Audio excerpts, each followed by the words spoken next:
Hello friends, welcome to গল্পের রামধনু। আমি সন্দীপা। আজ নিয়ে এসেছি দুটি ছোট গল্প।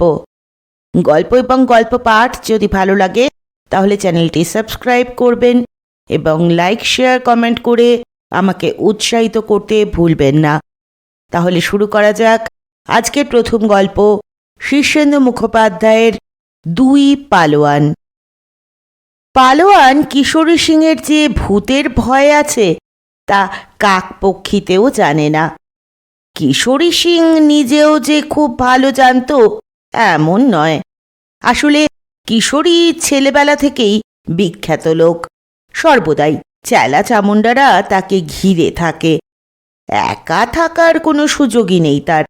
আর এ কথা কে না জানে যে একা না হলে ভূতেরা ঠিক সুবিধে করে উঠতে পারে না, জো পায় না। সকালে উঠে কিশোরী তার সাকরেত আর সঙ্গীদের নিয়ে হাজারখানেক বুকডন আর বৈঠক দেয়। তারপর দঙ্গলে নেবে পড়ে। কোস্তাকুস্তি করে বিস্তর ঘাম ঝরিয়ে দুপুরে একটু বিশ্রাম। বিকেলে প্রায়ই কারো না কারো সঙ্গে লড়াইতে নামতে হয়। সন্ধ্যের পর একটু গান বাজনা শুনতে ভালোবাসে কিশোরী। রাতে এসে পাথরের মতো পড়ে এক ঘুমে রাত কাবার করে। তখন তার গা হাত পা দাবিয়ে দেয় তার সাকরেতরা। এই নিশ্ছিদ্র রুটিনের মধ্যে ভূতেরা ঢোকবার কোনো ফাঁকই পায় না। গণপতি মাহাতো নামে আর একজন কুস্তিগির আছে। সেও মস্ত পালোয়ান। দেশ বিদেশের বিস্তর দৈত্য দানবের মতো পালোয়ানকে সে কাত করেছে, কিন্তু পারেনি শুধু কিশোরী সিংকে। অথচ শুধু কিশোরী সিংকে হারাতে পারলেই সে সেরা পালোয়ানের খেতাবটা জিতে নিতে পারে। কিন্তু মুশকিল হলো নিতান্ত বাগে পেয়েও নিতান্ত কপালের ফেরে সে কিশোরীকে হারাতে পারেনি। সেবার লখনৌতে কিশোরীকে সে যখন চিৎ করে প্রায় পেরে ফেলেছে, সেই সময়ে কোথা থেকে হতছাড়া এক মশা এসে তার নাকের মধ্যে ঢুকে এমন পনপন করতে লাগলো, হাঁচি না দিয়ে আর উপায় রইল না তার।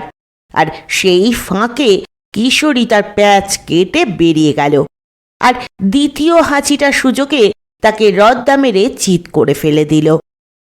পাটনাতেও ঘটল আর এক কাণ্ড। সেবার কিশোরীকে বগলে চেপে খুব কায়দা করে স্ক্রু প্যাচ আঁটছিল গণপতি। কিশোরীর তখন দমসম অবস্থা। ঠিক সেই সময় একটা ষাঁড় খেপে গিয়ে দঙ্গলের মধ্যে ঢুকে লণ্ডভণ্ড কাণ্ড বাঁধিয়ে দিল। কিন্তু গণপতি দেখল এই সুযোগ হাতছাড়া হলে আর কিশোরীকে হারানো যাবে না। সুতরাং সে প্যাঁচটা টাইট রেখে কিশোরীকে ল্যাং মেরে ফেলে দেওয়ার ফিকির খুঁজছিল। সেই সময় ষাঁড়ের তাড়া খেয়ে দর্শকরা সব পালিয়েছে, আর ষাঁড়টা আর কাউকে না পেয়ে দুই পালোয়ানের দিকে তেড়ে এলো। কিশোরী তখন বলল, গণপতি ছেড়ে দাও, ষাঁড় বড় ভয়ঙ্কর জিনিস। গণপতি বলল, ষাঁড় তো ষাঁড়, স্বয়ং শিব এলেও ছাড়ছি না। ষাঁড়টা গুঁতোতে এলে গণপতি অন্য বগলে সেটাকে চেপে ধরল। সে যে কি সাংঘাতিক লড়াই হয়েছিল তা যে না দেখেছে সে বুঝবে না। দেখেছেও অনেকে। গাছের ডালে ঝুলে, পুকুরে জলে নেমে, বাড়ির ছাদে উঠে যারা আত্মরক্ষা করছিল তারা অনেকেই দেখেছে।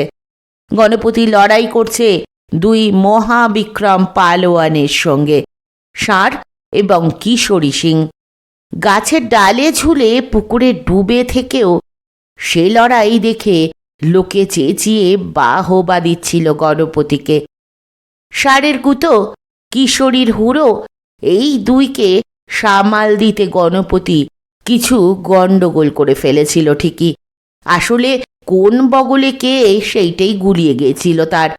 হুড় যুদ্ধর মধ্যে যখন সে এক বগলের আপদকে জুৎসই একটা প্যাচ মেরে মাটিতে ফেলেছে, তখনও তার ধারণা যে চিৎ হয়েছে কিশোরী। কিন্তু নসিব খারাপ, কিশোরী নয়, চিৎ হয়েছিল ষাঁড়টাই। আর সেই ফাঁকে কিশোরী তার ঘাড়ে উঠে লেঙ্গৌটি প্যাচ মেরে ফেলে দিয়ে জিতে গেল। তৃতীয়বার তালতলার বিখ্যাত আখড়ায় কিশোরীর সঙ্গে ফের মোলাকাত হলো। গণপতি রাগে দুঃখে তখন দুনো হয়ে উঠেছে। সেই গণপতির সঙ্গে সুন্দরবনের বাঘ পর্যন্ত রণে ভঙ্গ দিয়ে লেজ গুটিয়ে পালাবে। তার হুঙ্কারে তখন মেদিনী কম্পমান। লড়াই যখন শুরু হলো তখনই লোকে বুঝে গেল আজকের লড়াইতে কিশোরীর কোনো আশাই নেই। কিশোরী তখন গণপতির নাগাল এড়িয়ে পালিয়ে বেড়াতে ব্যস্ত। ঠিক এই সময় ঘটনাটা ঘটল। ভাদ্র মাস, তালতলার বিখ্যাত 5 সিঁড়ি 7 সিঁড়ি তাল ফলে আছে চারধারে। সেই সব চ্যাম্পিয়ন তালদের একজন সেই সময় বোটা ছিঁড়ে নেমে এলো নিচে, আর পড়বি তো পর সোজা গণপতির মাথার মধ্যিখানে। গণপতির ভালো করে আর ঘটনাটা মনে নেই, তবে লোকে বলে তালটা পড়ার পরই নাকি গণপতি কেমন স্তম্ভিতের মতো দাঁড়িয়ে গালে হাত দিয়ে কি যেন ভাবতে লাগলো। সে যে লড়াই করছে, তার প্রতিদ্বন্দ্বী যে কিশোরী এবং সতর্ক না হলে যে বিপদ, তার মাথায় নেই তখন।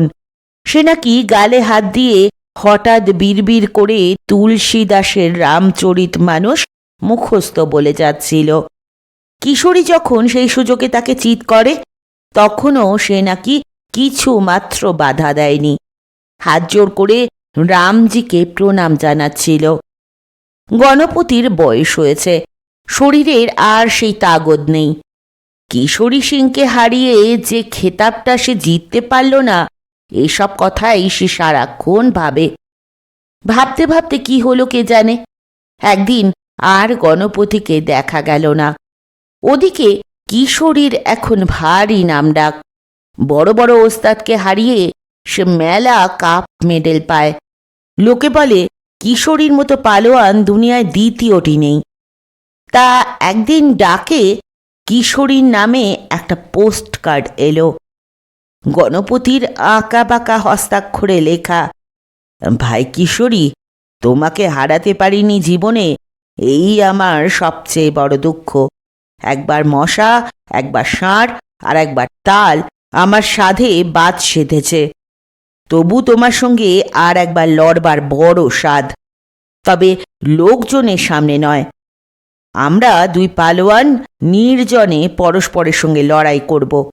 আমি হারলে তোমাকে গুরু বলে মেনে নেব, তুমি হারলে আমাকে গুরু বলে মেনে নেবে। কে হারলো কে জিতলো তা বাইরের কেউ জানবে না, জানবো শুধু আমি, আর জানবে তুমি।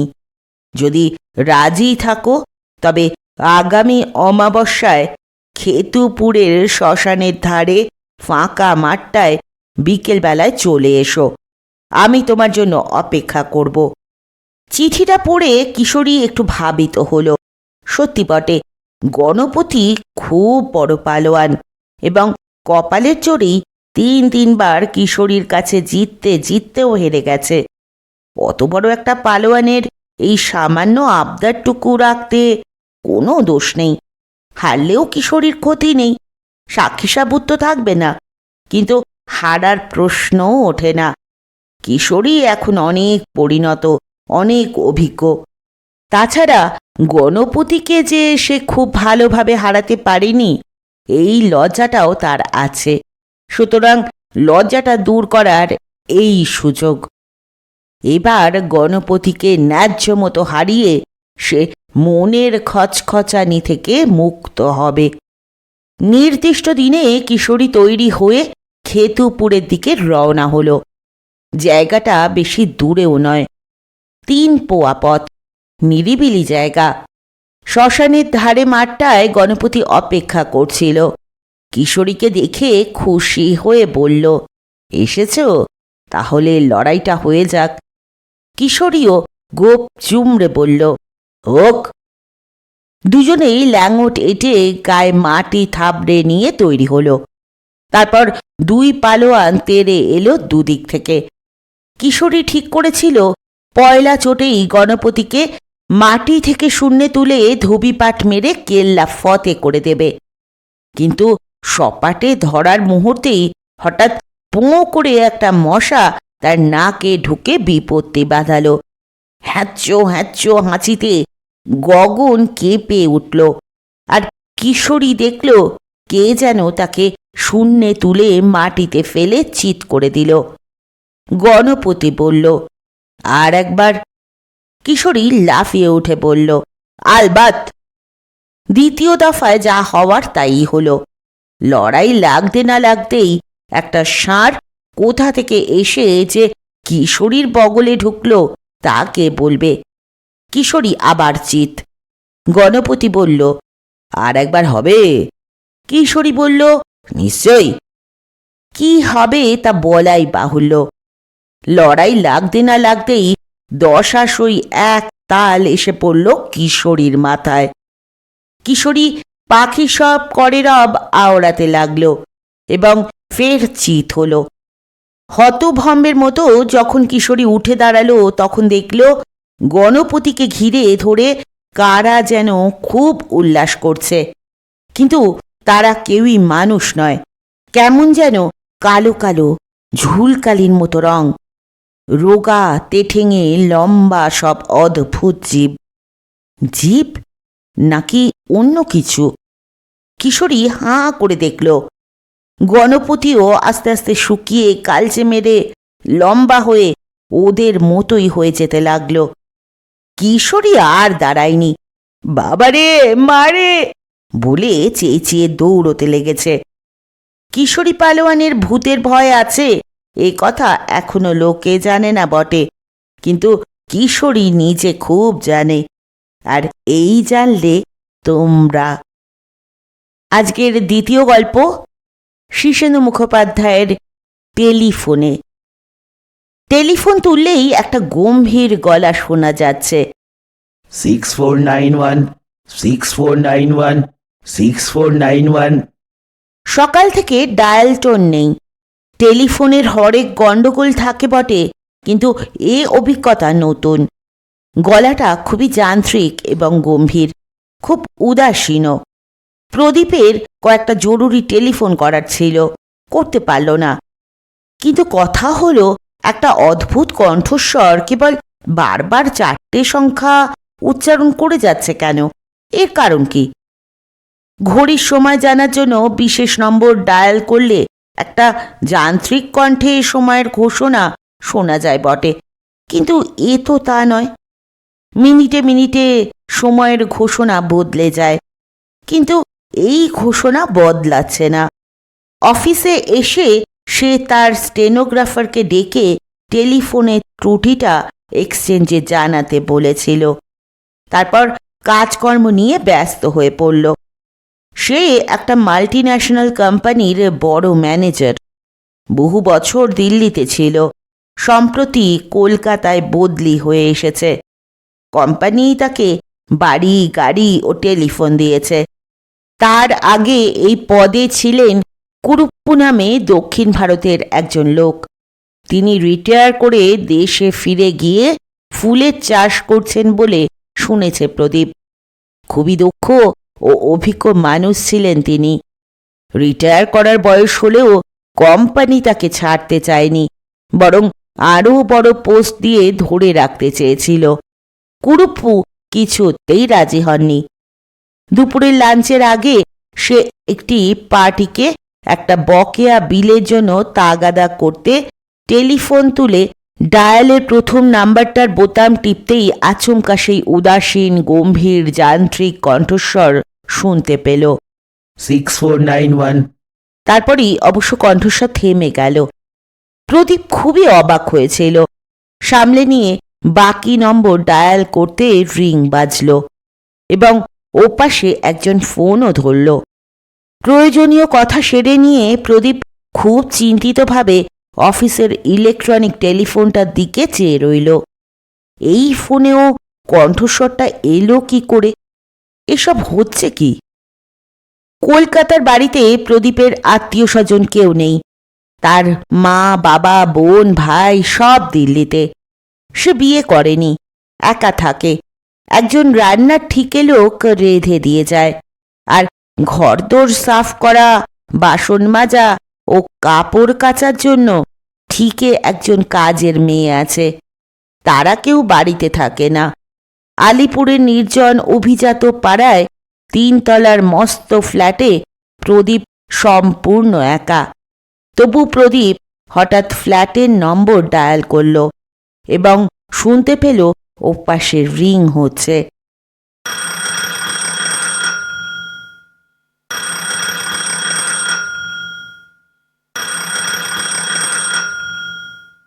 মাত্র 3 বার রিং বাজতেই কে যেন ফোনটা ওঠালো, কিন্তু কথা বলল না। প্রদীপ বলল, হ্যালো হ্যালো। কেউ জবাব দিল না। কিছুক্ষণ পর ফোনটা কেউ আস্তে নামিয়ে রাখল। দুপুরবেলাতেও প্রদীপের শরীর হিম হয়ে এলো। এসব হচ্ছেটা কি?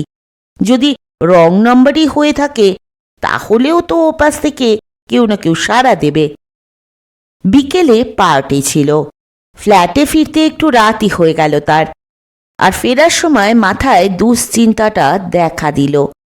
সে অলৌকিকে বিশ্বাসী নয়, কিন্তু কোনো ব্যাখ্যাও তো পাওয়া যাচ্ছে না।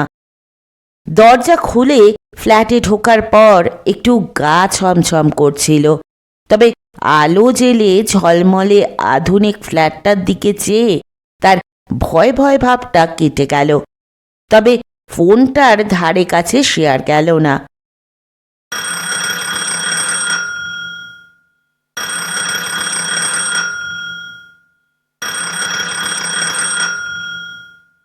প্রদীপের গভীর ঘুম ভাঙল রাত 2টো নাগাদ। হল ঘরে ফোন বাজছে। ঘুম চোখে সে তড়াক করে লাফিয়ে ওঠে। দিল্লিতে মা বাবার শরীর খারাপ হলো না তো? ফোন ধরতেই শিউরে উঠল সে। সেই যান্ত্রিক উদাসীন গম্ভীর গলা বলতে লাগলো, 6491 6491 6491। ফোনটা রেখে দিল সে। বাকি রাতটা আর ঘুম হলো না। বিছানায় এপাশ ওপাশ করে কাটিয়ে দিল। কলকাতার টেলিফোন ব্যবস্থা যে খুব খারাপ তা প্রদীপ জানত।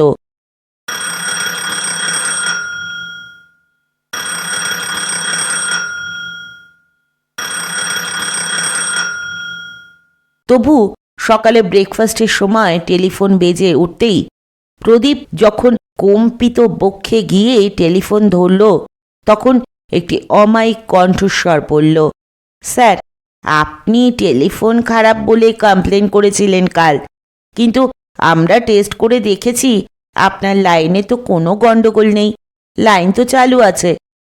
কিন্তু আমি যে টেলিফোনে একটা অদ্ভুত গলা শুনতে পাচ্ছি। হয়তো ক্রস কানেকশন হয়ে গিয়েছিল। আমাদের যন্ত্রপাতি সব বহু পুরনো, তাই মাঝে মাঝে ওরকম হয়। আপনি ডায়াল করে দেখুন, এখন লাইন ঠিক আছে। বাস্তবিকই লোকটা কানেকশন কেটে দেওয়ার পর ডায়াল টোন চলে এলো এবং অফিসের নম্বর ডায়াল করতেই লাইনও পেয়ে গেল প্রদীপ। ফোন স্বাভাবিক হলো বটে, কিন্তু প্রদীপের মাথা থেকে 6491 গেল না। কাজকর্মের ব্যস্ততার ফাঁকে ফাঁকে নম্বরটা মনে পড়তে লাগলো। এক আধবার প্যাডে নাম্বারটা লিখেও ফেলল। বিকেলের দিকে কয়েকটা চিঠি সই করতে গিয়ে হঠাৎ চিঠির ওপর টাইপ করা তারিখটা দেখে সে একটু সচকিত হলো। 2491, অর্থাৎ 91 সালের 2রা এপ্রিল। 6491 মানে কি এপ্রিলের 6 তারিখ? কথাটা টিক টিক করতে লাগলো মাথার মধ্যে। অফিস থেকে বেরিয়ে সে গেল একটা ক্লাবে টেনিস খেলতে। তারপর একটা হোটেলে রাতে খাবার খেয়ে ফ্ল্যাটে ফিরে এলো। টেনিস খেলার ফলে ক্লান্ত শরীরে খুব ঘুম পাচ্ছিল। শোয়ার আগে সে সভয়ে টেলিফোনটার দিকে চেয়ে রইল। দিল্লিতে ফোন করে মা বাবার একটা খবর নেওয়া দরকার। ফোন করাটা উচিত হবে কি? যদি আবার না। ফোন তুলে ডায়াল টোনই পাওয়া গেল। দিল্লির লাইনও পাওয়া গেল একবারেই। মা বাবা ভাই ও বোনের সঙ্গে বেশ কিছুক্ষণ কথা বলে মনটা হালকা লাগলো। আজ শুয়েই ঘুমিয়ে পড়ল। 3-4 দিনে আর কোনো অস্বাভাবিক ঘটনা ঘটল না। টেলিফোন স্বাভাবিক। দুশ্চিন্তা বা উদ্বেগটাও আস্তে আস্তে সরে যেতে লাগলো মন থেকে। কিন্তু রবিবার সকালে গলফ খেলতে যাওয়ার জন্য তৈরি হচ্ছিল প্রদীপ। হঠাৎ টেলিফোন বেজে উঠল।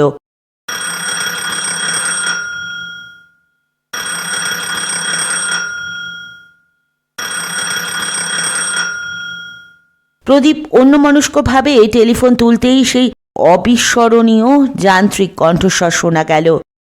This is the day. This is the day. This is the day. This is the day. সকালের আলোর মধ্যেও ভয়ে হঠাৎ হিম হয়ে গেল প্রদীপ। চিৎকার করে বলল, what is the meaning of it? অবিচলিত কণ্ঠস্বর একইভাবে বলে যেতে লাগলো, This is the day. This is the day. প্রদীপ চিৎকার করে ধমকালো, দু একটা নির্দোষ গালাগালো দিল, কাকুতি মিনতি করল, কিন্তু কণ্ঠস্বরের অধিকারী ওই একটা বাক্যই উচ্চারণ করে গেল। এপ্রিলের কলকাতা এমনিতেই গরম। ফোনে চেঁচামেচির পর আরও ঘেমে উঠল সে। ফোনটা রেখে কিছুক্ষণ ঝিম মেরে বসে রইল। এর মানে কি? হঠাৎ খেয়াল হলো, আজ এপ্রিলের 6 তারিখ, 6491। আজকের দিনটা সম্পর্কে কেউ তাকে কিছু বলতে চাইছে কি? কি বিশেষত্ব এই দিনটার? আজ তো চমৎকার একটা দিন। আজ সারাদিন তার দারুণ প্রোগ্রাম।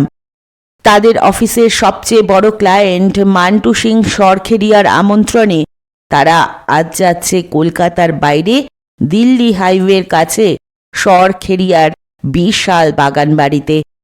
সকালে সেখানে গলফ আর টেনিসের আয়োজন, দুপুরে বিশাল লাঞ্চ, সন্ধ্যেবেলায় হাই টি, তারপরও গান বাজনা হবে। একেবারে ডিনার সেরে ফেরার কথা। এমন চমৎকার মজায় ভরা দিনটা নিয়ে চিন্তা করার কি আছে?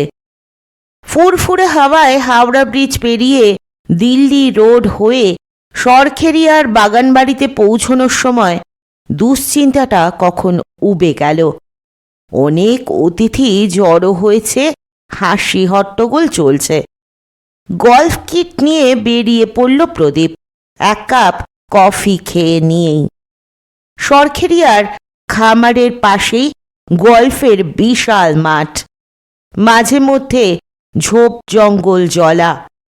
অনেক গলফ খেলোয়াড় জড়ো হয়েছেন। খেলতে খেলতে সব দুশ্চিন্তা সরে গেল মাথা থেকে। বলটা একটা ঝোপ জঙ্গলের মধ্যে গিয়ে পড়েছিল। প্রদীপ বল খুঁজতে সেখানে ঢুকল। জায়গাটা যেন অন্ধকার এবং দুর্গম, কিন্তু জঙ্গলটা এমন জায়গায় যে গর্ত পর্যন্ত যেতে হলে এই জঙ্গলটি পেরোতেই হবে। সেই জঙ্গলে নিচু হয়ে বলটা খোঁজবার সময় আচমকাই একটা দূরাগত কণ্ঠ যান্ত্রিকভাবে হঠাৎ বলে উঠল, This is the day. একটা ক্লিক করে শব্দ হলো কোথাও।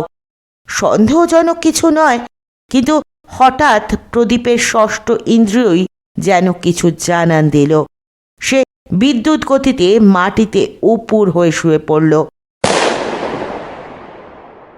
আর সঙ্গে সঙ্গেই বজ্রপাতের মতো একটা বন্দুকের শব্দ হলো। গাছের গোটা কয়েক ডাল প্রচণ্ড শক্তিশালী বুলেটের ঘায়ে ভেঙে পড়ল।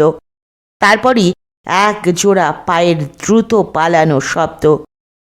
প্রদীপ যখন উঠে বসল তখন খানিকটা হতভম্ব হয়ে চারদিক দেখল সে। কেউ তাকে মারার চেষ্টা করেছিল, কিন্তু খুবই সামান্যর জন্য সে বেঁচে গেছে। উঠে গায়ের ধুলো টুলো ঝেড়ে চারদিকটা দেখল সে। কে তাকে মারতে চায়? কেনই বা? বন্দুকের শব্দ শুনে কেউ ছুটে আসেনি, তার কারণ আশেপাশে অনেকেই শিকারে বেরিয়েছে। বন্দুকের শব্দ হচ্ছেও আশেপাশে। সারা দিনটা খুব অন্যমনস্কতার মধ্যে কেটে গেল প্রদীপের। ঘটনাটার কথা সে কারো কাছে প্রকাশ করল না। রাতে বাড়ি ফিরে সে টেলিফোনটার দিকে চেয়ে রইল কিছুক্ষণ। টেলিফোনে এই দিনটার পূর্বাভাস দেওয়া হচ্ছিল তাকে, কিন্তু কেন? কে দিচ্ছিল? রাত 10:30 নাগাদ টেলিফোন বেজে উঠল। সভয়ে টেলিফোন ধরল প্রদীপ। হ্যালো। ওপাশ থেকে একটা ভরাট গলা তার নাম্বারটা উচ্চারণ করে ইংরেজিতে জিজ্ঞেস করল, এই নাম্বার তো? হ্যাঁ, আপনি কে? আমি কুরুপ্পু। আপনি কে? প্রদীপ রায়। ও হ্যাঁ, আমি আপনার নাম জানি, দিল্লিতে ছিলেন। শুনুন, জরুরি একটা কথা আছে। সরখেরিয়ার 1,24,00,000 টাকার একটা বিল আছে। আপনি কি সেটা পাশ করে দিয়েছেন? না, বিলটা একটু ইরেগুলার, ক্ল্যারিফাই করার জন্য ডিপার্টমেন্টকে বলেছি। খুব ভালো। ওই বিলটা একদম জালি, কিন্তু বিলটা আটকালে আপনার বিপদ হতে পারে। সরখেরিয়া বিপজ্জনক লোক। বোধহয় আপনি ঠিকই বলেছেন। আজ কেউ আমাকে খুন করার চেষ্টা করেছিল। হ্যাঁ, এরকম ঘটনা আরও ঘটতে পারে, কিন্তু ভয় পাবেন না। টেলিফোনটার দিকে মনোযোগী থাকবেন। এইবার প্রদীপ চমকে উঠে বলে, হ্যাঁ, টেলিফোনেও একটা অদ্ভুত কাণ্ড হচ্ছে। কুরুপ্পু স্নিগ্ধ গলায় বললেন, জানি মিস্টার রায়, ভূত মাত্রই কিন্তু খারাপ নয়। অন্তত এই ফ্ল্যাটটায় যে থাকে সে খুবই বন্ধুভূত। তাকে অবহেলা বা উপেক্ষা করবেন না, ভয়ও পাবেন না। তাহলেই নিরাপদে থাকতে পারবেন। বিপদের আগেই সে সাবধান করে দেবে। আমাকেও দিত। তার পরামর্শেই আমি রিটায়ার করে ফুলের চাষে মন দিয়েছি। আচ্ছা, গুড নাইট। প্রদীপ হাতে স্তব্ধ টেলিফোনটার দিকে হাঁ করে চেয়ে রইল। শুনছিলেন শীর্ষেন্দু মুখোপাধ্যায়ের 2 ভূতের গল্প, 2 পালোয়ান এবং টেলিফোনে। কেমন লাগলো গল্প অবশ্যই জানাবেন। পরের দিন এসে হাজির হব নতুন কোনো গল্প নিয়ে। ততক্ষণ পর্যন্ত সকলে ভালো থাকবেন, সুস্থ থাকবেন, পাশে থাকবেন। নমস্কার।